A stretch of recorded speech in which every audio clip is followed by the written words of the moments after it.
এভাবে হারলে সেটি নিয়ে কথা বলারই বাকি থাকে। রোববার দেরাদুনে আফগানিস্তানের বিপক্ষে সিরিজের প্রথম টি-20-তে ৪৫ রানের বড় ব্যবধানে হেরে গেছে বাংলাদেশ ক্রিকেট দল। ব্যাটিং বা বোলিং কোনো বিভাগেই পাত্তা পায়নি বাংলাদেশ। এই হারের ব্যাখ্যা তাই পানির মতোই সরল। তারপরেও কিছু দিক তো থেকেই যায়, যা বিশেষজ্ঞদের চোখে বড় ভুল হয়ে ধরা পড়ে। বাংলাদেশ ক্রিকেট দলের সাবেক অধিনায়ক মোহাম্মদ আশরাফুল মনে করছেন, টসে জিতে ফিল্ডিংয়ে নামার সিদ্ধান্তটাই ছিল মস্ত বড় ভুল। আফগানদের বিপক্ষে টাইগারদের নতজানু পারফরম্যান্সের পর সোমবার পরিবর্তন.কমের সাথে আলাপকালে মোহাম্মদ আশরাফুল বলেন, টি-20-তে ওরা যে আমাদের থেকে এগিয়ে, রোববারের খেলা দেখেই সেটি প্রমাণ হলো। ওদের ৩ জন বোলার আছে, রশিদ, মুজিব এবং নবী, ৩ জনেই ভালো স্পিনার, যাদের সঙ্গে আমরা পেরে উঠিনি। এদিকে মোহাম্মদ আশরাফুল টসে জিতে অধিনায়ক সাকিব আল হাসানের বোলিং বেছে নেওয়ার কোনো যৌক্তিকতাই খুঁজে পাচ্ছেন না। টসে জিতে বোলিং নেওয়াটা আমার মনে হয় না সঠিক সিদ্ধান্ত ছিল, কারণ ওদের ওই বোলিংয়ের বিপক্ষে তাড়া করাটা আমার মনে হয় না বুদ্ধিমানের কাজ ছিল।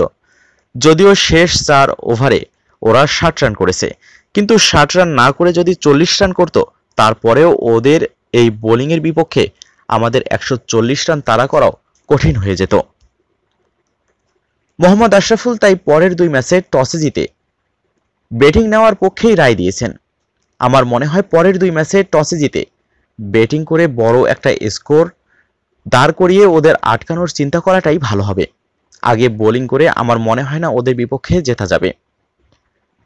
আফগানদের ফেভারিটের তকমা দিয়ে এই সিরিজ শুরু করে বাংলাদেশ, অর্থাৎ শুরুতেই তো কিছুটা ব্যাকফুটে চলে যায় তারা। মানসিকভাবে কি টাইগারদের তা পিছিয়ে রাখলো? মোহাম্মদ আশরাফুল বলেন, ঠিক পিছিয়ে দেয়নি। হ্যাঁ, একটা নেগেটিভ দিক তো আছেই, ওরা ফেভারিট, এটা আগে থেকেই মেনে নিলাম, কিন্তু না বলে উপায়ও তো নেই। এটাও তো ঠিক যে এই ফরম্যাটে ওরা আমাদের থেকে অনেক এগিয়ে আছে, আর ওরা আমাদের চেয়ে সেরা দল। আশরাফুল আসলে টি-20-তে টাইগারদের উন্নতি দেখছেন অনেক। তিনি বলেন, এই ফরম্যাটে আমরা ধীরে ধীরে উন্নতি করছি, কিন্তু আমাদের আরও অনেক উন্নতি করতে হবে।